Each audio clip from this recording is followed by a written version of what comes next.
Hi, everybody that I can see. Those are amazing. I'm here today to talk about what it's like to work in the open source community and getting jobs in the open source community. My perspective, I feel like it's a little, well, I'd say unique, but I think lucky more than anything. I've basically spent my entire professional career working with Linux and open source in one way or another.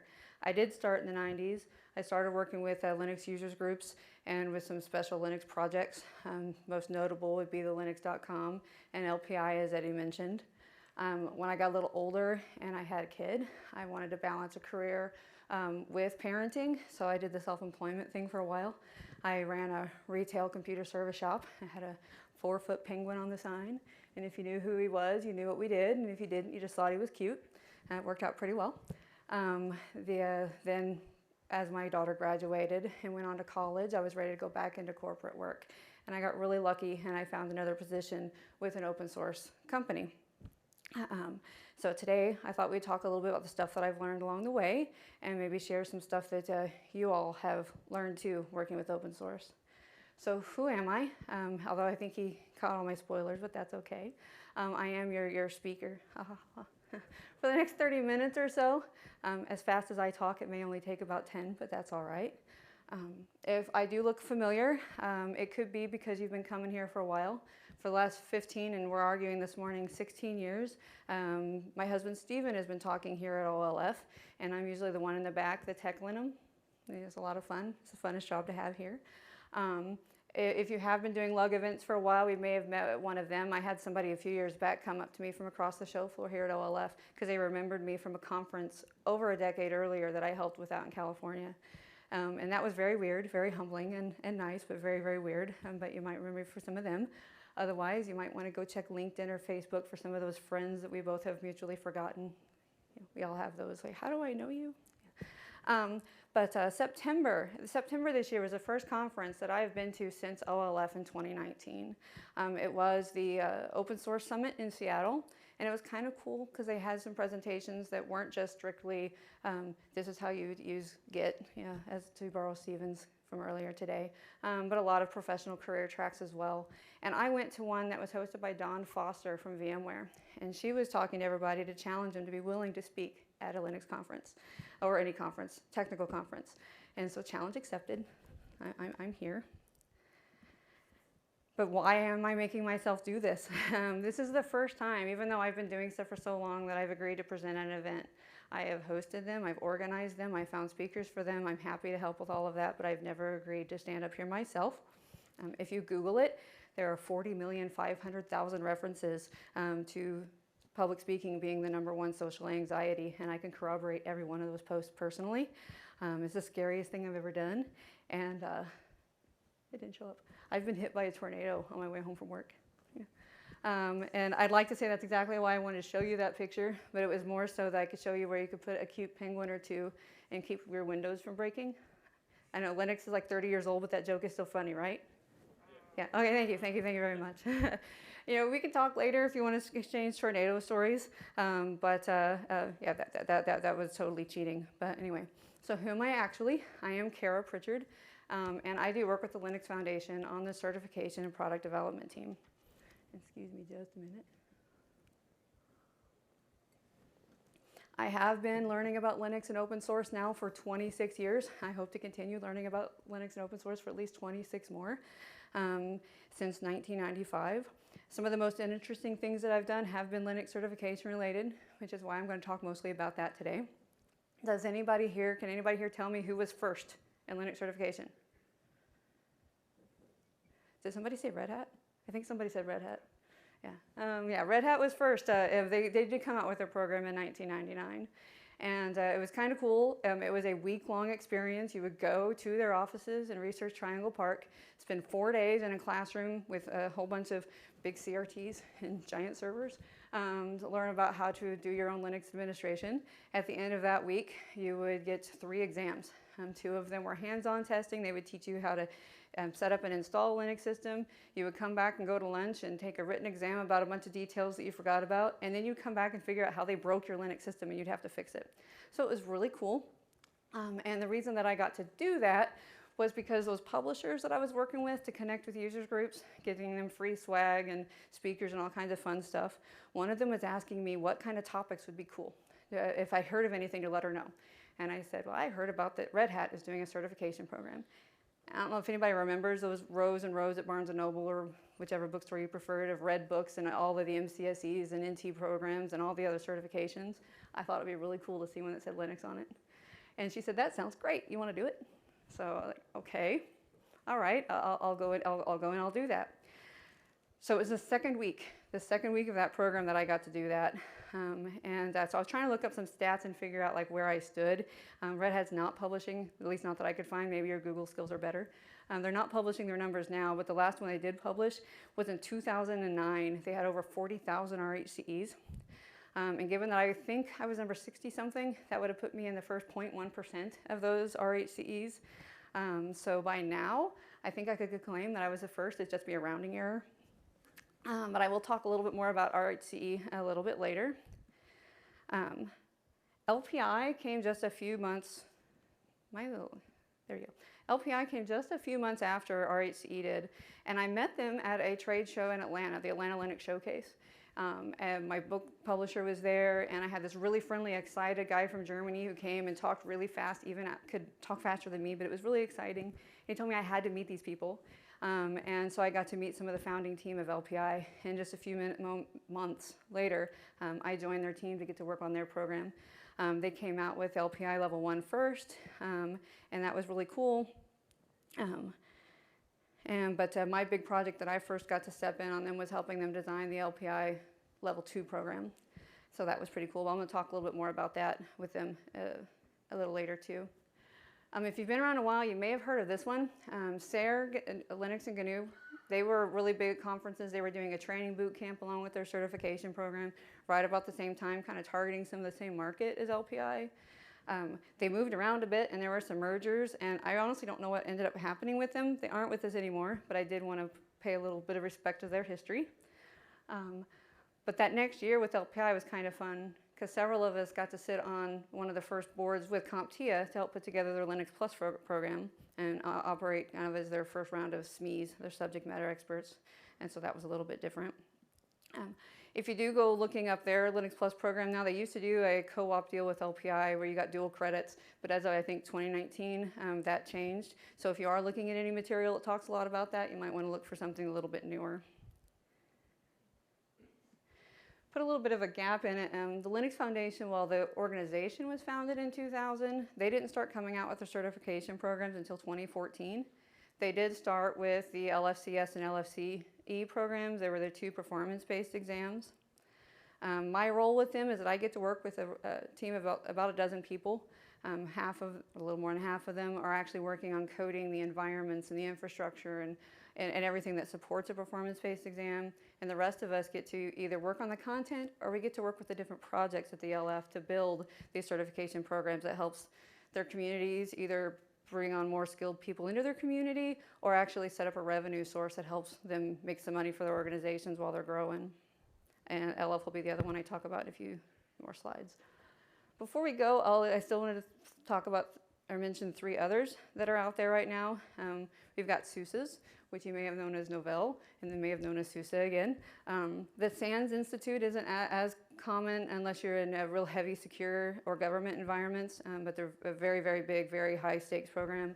And Oracle has one as well. SUSE's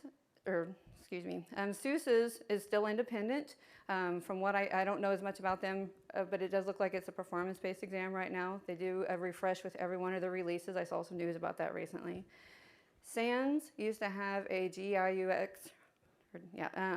that was dedicated to Unix and Linux administration and security topics, but now, because it's so embedded all over the industry, they've kind of got it spread out, so they did retire that one, but they still have some amazing coverage for that.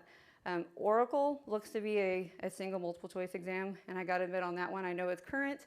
Their online information was a little confusing, so I do know they have at least one. If you know more about that, I would love an update on that if you could help me out, because the online, that was a little confusing. But to move on to open source jobs, A neat thing that LF has been doing since 2012 is they've got a team that does a bunch of research to see what the open source job market looks like. And so they do a jobs report every year. Has anybody here seen or know what I'm talking about? Okay, so you haven't already seen the slides. So that's good. You know, they tell us something, I swear it's not copy and paste, and I'm not sure it's going to be a huge surprise to very many of you, but open source jobs and Linux jobs are growing. The demand is growing every year. Big surprise, right? What you may not have thought about it being kind of, well, duh.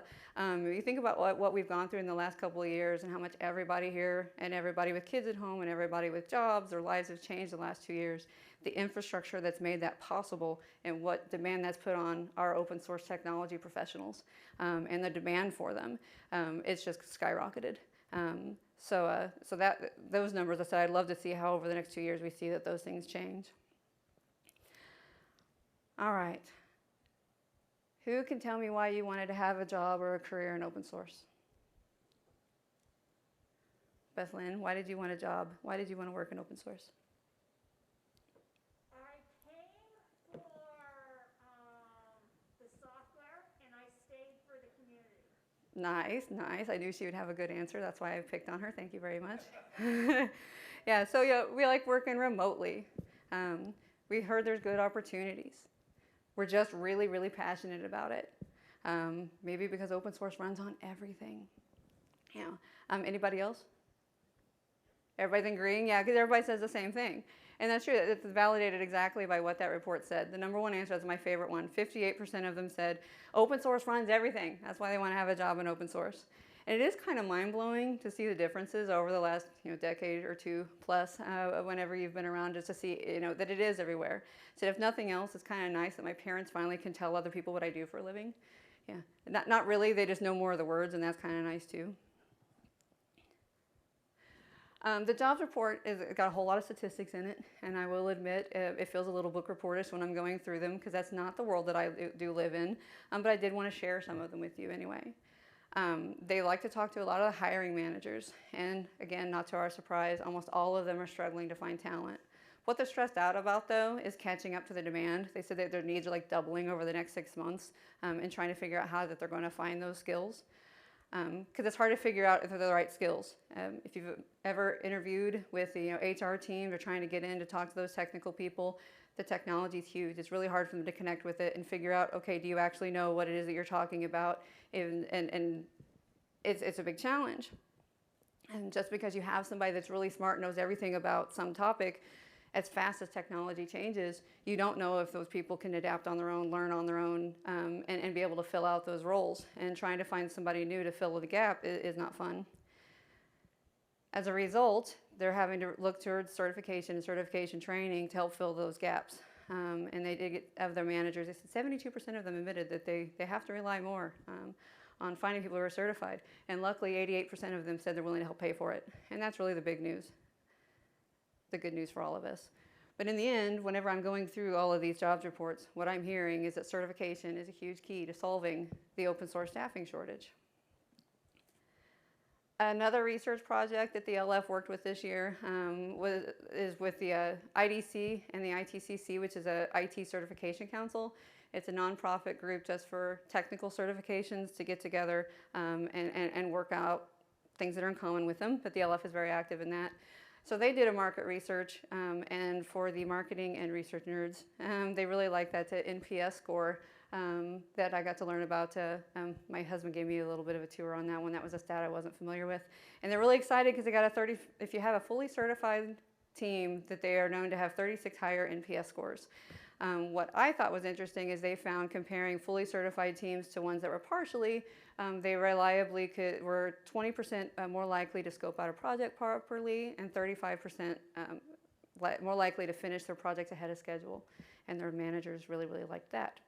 So this report from IDC tells me, again, certification is a big key to solving our staffing problems.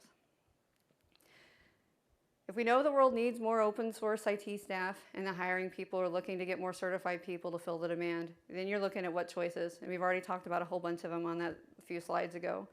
But I feel like I'm kind of in a unique position because I haven't met anybody else that has been a piece of so many of the programs and care about them all and can actually tell you and feel very, very confident you can't really go wrong. Whenever you're looking at the different programs, you could get all of them if you wanted to. If you go to LinkedIn and you scroll down by the people with their badges list, it looks like some people do that, just that. I don't know how they get anything else done because they've got every single certification on the planet. But it is impressive. There's going to be overlap, foundational core skills. They're going to overlap between programs. The nice thing about core skills in Linux or open source is that there's so dang many of them. Not any one program can cover them all. So that's a plus. You might have some help because you're working on a team or you're wanting to move to a team that's already heavily embedded with something you want to learn about. Like, you're going to go into a RHEL environment, so the Red Hat programs are going to make sense to you. Or, you're wanting to find out about Kubernetes, so you're going to go hit the CNCF project exams with the LF. But you might be going down a different path that isn't obvious. You might be going specific into that developer work or specific into cloud infrastructure work. Or something completely different, going into Amazon or Google's. They've got programs of their own too. But the nice thing is that they're all kind of mix and match, and they all support your career paths, which gives you a lot of flexibility. So while at first look it's overwhelming, when you look at it again, you kind of realize it's all related. So it's really hard to not be, any way you choose, you're not going to be wasting your time, which is nice. But if you are going to be looking specifically at Linux and open source technologies, your 3 programs that are going to cover the most skills and have the most options for you are going to be Red Hat, LPI, and LF. And I think 5 times now I've warned you I was going to talk more about them. Red Hat's program now is almost exclusively performance-based. When I say that, do you guys know what I'm talking about? Okay. Everybody here, and if you've got around it, I want to know how. You've all had your multiple choice and standards exams where you get your exam, your questions, and all these answers, and there's a whole bunch of really interesting science behind it, psychometric science behind it to make sure that those tests are valid and prove skills. So that when you have a multiple choice exam, that's what those are. When you go, you sit down either at your computer at home and log into a remote system, or you go to a testing center and you sit down and you actually sit down and log in at a terminal, and you're given tasks to do, and you have to go and do them. You have to go and fix them, and it submits all of it, and it goes into the background, and you figure out, did you get the right answer? How did you go get the right answer? Did you use the right tools? Did you complete the task? And you get to find out if you passed or failed, usually a little later, because it's got a whole lot of work involved to get there. That is a performance-based exam. They're both different ways to test you on some of the same and similar skills, but they're very different experiences. Some people don't do very well with having to check through. They want to get their hands on it and actually go through an exercise that makes more sense to them. And other people, that stresses them out too, because it's like having 4 big spotlights and a camera on you. And you can get a little bit of anxiety from that too. So you get different experiences and different options for those exams. So those performance-based exams are the ones where you are sitting at a computer and doing the actual work and getting scored on it.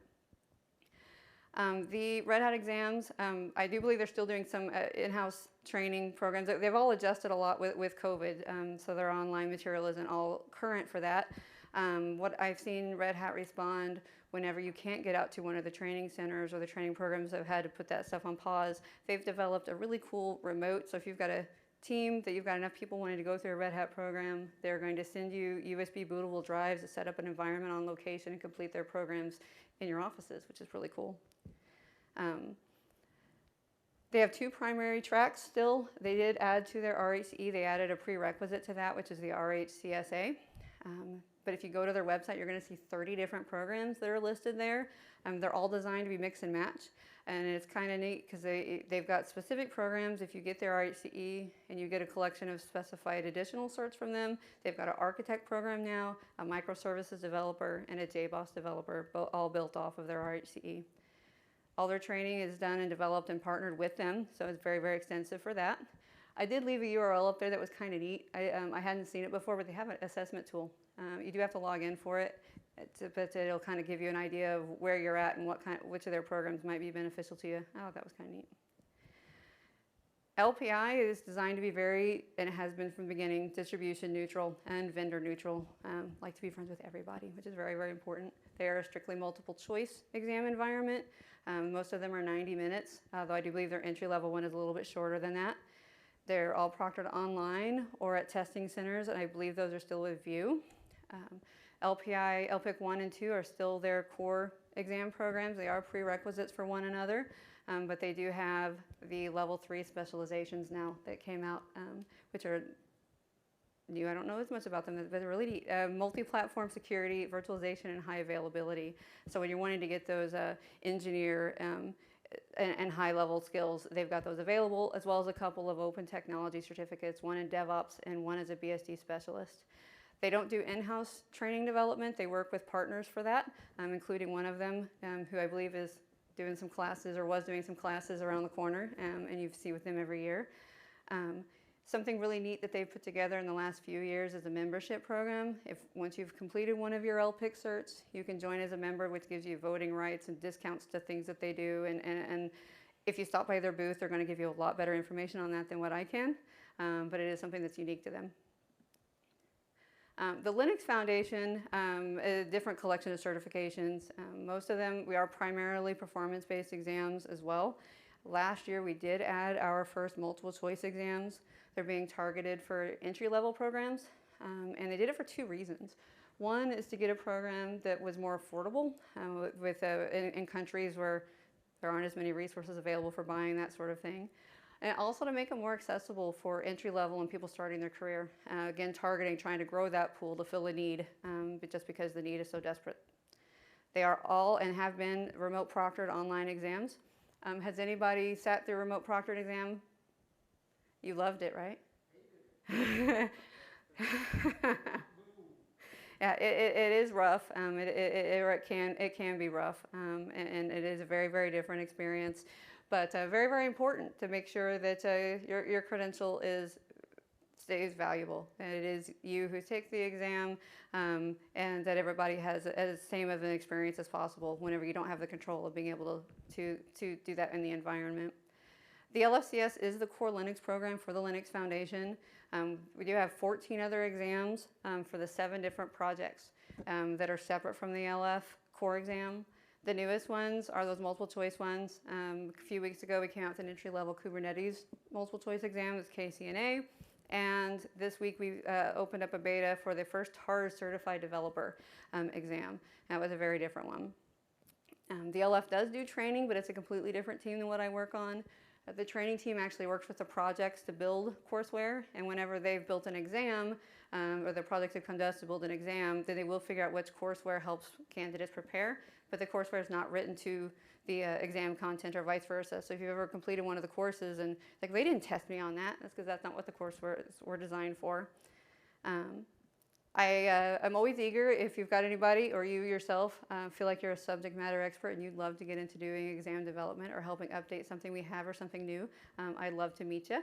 And I would get in trouble if I didn't tell you that we are in the middle of our Cyber Monday sale. So if you've ever been interested in any of the Linux Foundation certifications or training programs, you will not find a better price than right now. That sale ends on December the 6th. And in case I forgot, I did give myself a slide, Cyber Monday, December 6th. All right, back to our favorite stats reports. Over the years, I'll have, whether it's students or employees I've had working for me, they always want to know, what should I go learn to make the most money? You know, what's hottest? And it's always a really hard thing for me to answer, because I always want to tell them, I don't care what's hottest. It's what, worry more about what you can do and do the best at that you're willing to do, even if you've had to do it all day and all night, and 3 days later you're not tired of it, and be most successful at that, then that's going to be the path that you should follow. But right now we've got a need, so we kind of need to focus on that a little bit. So not a big surprise. Research says cloud and container technologies are our hotspot right now. So if you love working in that space, then that's great. But I do want to warn people who do jump straight to the developer certs or these courses not to skip the fundamentals. And those are going to be largely covered in your Linux courses, your Linux administrator courses, because you can get through the HR interviews and you're going to get the hiring manager that's so desperate for that skill that they'll figure it out and they'll teach you the rest of it, which is good and important. But you're really going to shine if you're good in your environment. And especially coming in from students, because they're not teaching all these things. They're doing a lot better in the college courses and high schools and things like that. But they dive into these programs, and it makes a huge difference. So if you are trying to figure out what to do, excuse me. If you are already working somewhere, before you start getting signed up and log in with your account, if you haven't checked already with your HR team or your boss or whatever, make sure you don't already have a training program at your company to take full advantage of. They're getting more and more friendly. They're doing so much better. We keep hearing the words investing in our employees. It's really important because we're trying to keep them, and they're doing better about that. So if you haven't talked to them in a while, please do that. If you're getting started though, if you're a student or your company just doesn't have the resources to have a training support, there's an awful lot of free materials online to support all of these. And it kind of surprises you that it's not all just on YouTube. Does anybody have a free one before I start talking about anything else? Oh, someone else said LF. Okay, I love it. That's good. But I'm actually a little embarrassed. I didn't realize how many amazing and how deep the free courses were at LF before I started there. I was kind of excited about one of the benefits was that I was going to be able to sign up and go through some of the bigger courses that I couldn't have afforded on my own, self-employed, doing that whole parenting thing. And then I started seeing the ones that I was most interested in that I could have had all along already existed. So, oops on me. But if you go to training.linuxfoundation.org and under resources, you're going to get a list of what the free courses are available. They do host those at edX, and if you go direct to edX's site, you'll see that they've got a whole slew of other things. Just searching for Linux, you can see the Red Hat ones already popping up, and the list gets really, really long. I will mention, if you go there now and you haven't been there before, you're going to start seeing new branding. I updated it because last week or so they've joined up with 2U, and I don't know how that branding is going to change, but I don't want you to worry that you got hijacked and taken to another site. It is all still the same company. So I can't really talk about open source jobs without talking about how do you find one if you don't already have one. We all know that referrals from our friends is the best way to get in the door. We're all recruiting our friends. We want to work with people that we like, that we can teach, or we want that referral bonus depending on the company that you're at. But what if you don't know anyone? And we all know the answer to that too, is that you're going to go online. And I did find it kind of interesting whenever I was trying to find Google stats for that. 5 years ago, they said there were 10 new jobs being posted every second and over 16 million active job listings. With the way things have changed, I can't imagine what that looks like now, but it definitely explains why the online resources and search tools have gotten pretty amazing. My favorite one is Google. And even whenever I was pointing these things out to my husband, he said, well, where do you go to find that? I said, you just go to Google. If you go to jobs.google.com, you're going to find places to post jobs, but not this cool search engine. If you start treating it like where you're going to find dinner tonight, and you're like, looking for ramen near me, or something, or ramen near St. Louis, you can do that with your job. Linux near me, Linux job near me, and you're going to get some pretty cool filters off of that. My favorite ones are the titles, because then you get to see all the various jobs you didn't know that your skill could be looking for. How recently the job was posted, because it doesn't do you any good to find that job that was posted on that site 6 months ago. It's long since been filled. Or of course, narrowing it down to the company that you want to work for. I actually use these tools for research too, because if I've got maybe one of the programs feels like it needs to be updated or isn't hitting the right market, I'll go and be looking for those jobs to see who else I need to be talking to. And there's a lot of inspiration there for that. LinkedIn's a pretty obvious one too. My favorite filters on that one, I like to see the experience level compared to the job postings for them. Though that mismatch is always kind of a little bit interesting. But you can actually search for jobs that have only been posted within the last 24 hours. And I think that's really cool because there's so many repeat job postings. You don't know what's current, you don't know what's been filled, and the recruiter forgot to take it offline or whatever. And so seeing what's actually active is really valuable. While we are Googling and Indeeding and salarying and everything for everything online, I don't want people to forget to go to the source. If you got someplace that you want to work at, you still want to check out their website. You don't have to talk to a recruiter, although that does seem to be a little bit more successful once we get into some of these specialized careers. The companies will still just talk to you directly about hiring you. I wanted to share LF's career page for a couple of reasons. One is that it's not just LF jobs that are here. So if you're looking to get involved in one of the LF projects, whenever they have openings, they post them straight to the career site on LF. Also, you don't have to be a coder to get a job in open source. And I don't know how many people know that or even think about it. If you're a rock star with Jira but not Java, you You've got the project management jobs. If you could sell air conditioners in Antarctica, you got lots of marketing and sales jobs. And those are really prevalent on the OLF site too.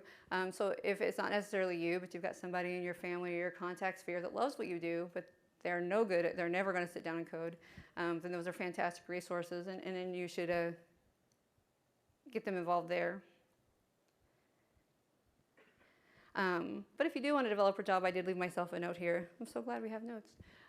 So you're looking for like maybe an entry-level developer job. They do update those. I see that the LF does update that weekly, and because you never know when's going to pop up. Like maybe even on my team at the beginning of next year. You know, feel free to ask me about that or send me an email. Okay, Pritchard@linuxfoundation.org. Yeah, I'm not good at nuance. I don't know if you picked up on that. Hitting up on those slides again today. This one isn't a specific career job posting site, but I hadn't run into this before, and I thought it was really interesting, primarily because the articles were current.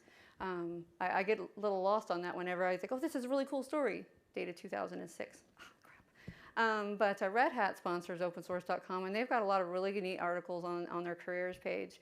And what I thought was interesting is they do talk about if you're trying to get into or start or change your career in open source, but there were also articles about how do you turn the job that you really like into one that you love by involving open source.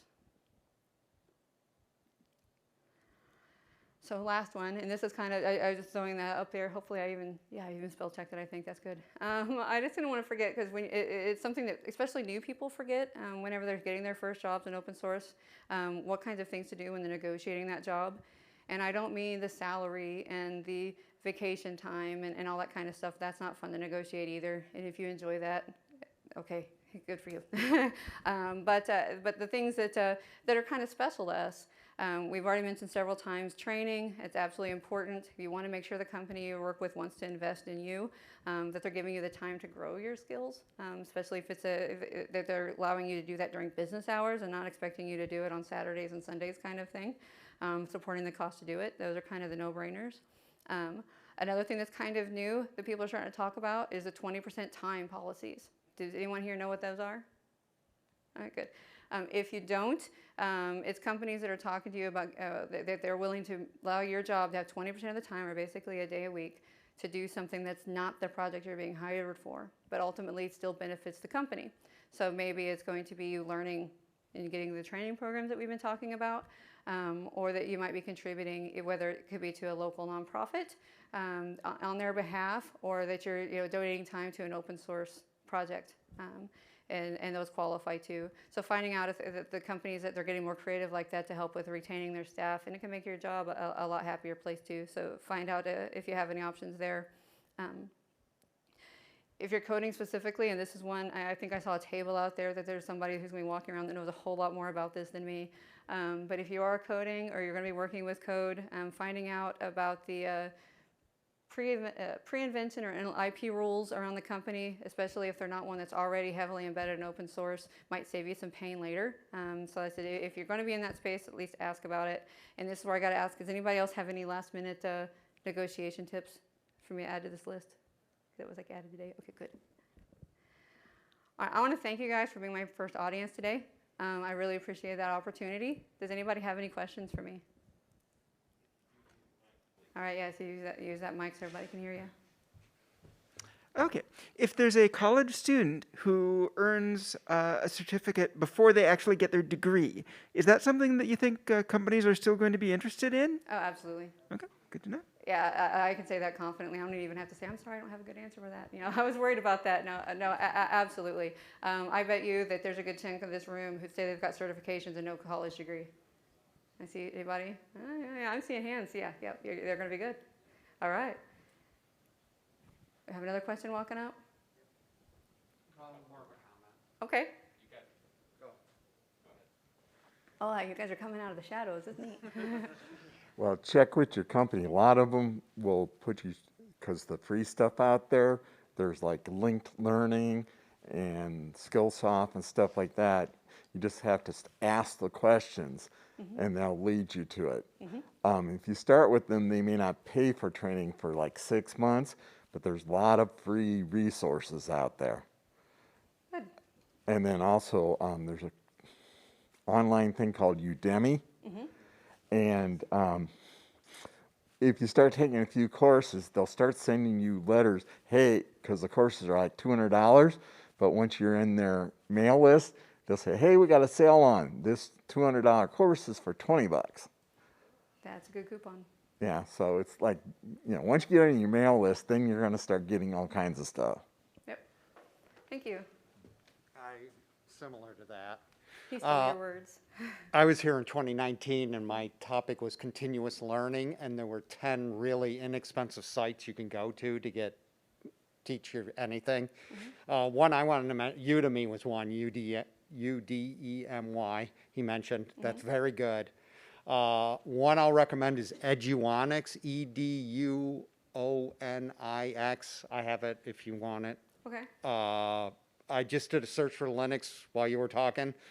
Courses range from $4 to 20 bucks. And again, once you get on the list, they're like, here's a free one. And so there's a lot of low-cost resources out there. I highly recommend them. You get on their list. I mean, you could spend like $100 and get 4 to 10 classes. Yeah, you combine They're those well worth it. Yeah. There's e-certifications. It's getting to the point, I told my son, I was like, if I were you at your age and wanted an IT degree, I would spend $1,500 on classes at Udemy and get 10 certifications and then just apply for jobs as opposed to going to college. Yeah, you definitely have a lot more options. So you combine those with, if you look online, especially if you're in a metropolitan area, you can't hardly throw a rock without hitting a user group. And granted, a lot of them are meeting online with that, but you start meeting with everybody here who's super eager to help. Now you've got your classes, and then now you can go get your personalized free trainers because every one of those user group resources are just going to put their arms around you and teach you everything you know, whether you like it or not, And which is kind of fantastic. the one thing I will reiterate and confirm with you is cloud certification's hot, and it's also a very inexpensive path. Thank you so much. You're welcome. To kind of tie into what was just discussed, there are also a lot of colleges that are offering certifications in conjunction with degrees. I just graduated from Western Governors University and ended up as a part of that program also getting about 12 different certifications, wow. including Linux Plus, LPI, Amazon AWS, Project Plus, A Plus. I mean, just a huge That's stack of awesome. certifications. And even with that route, somebody like Western Governors as an online school was probably a third the cost of a traditional brick and mortar school. So if especially if people are not yet in that space, not yet with a college degree, but looking for both, then those options are out there too. Good. Thank you. All right.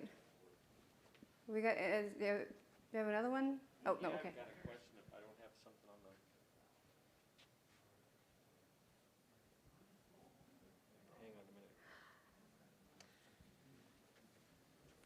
So my question is more general Okay. about the open source hiring market, and probably applies to most technical hiring.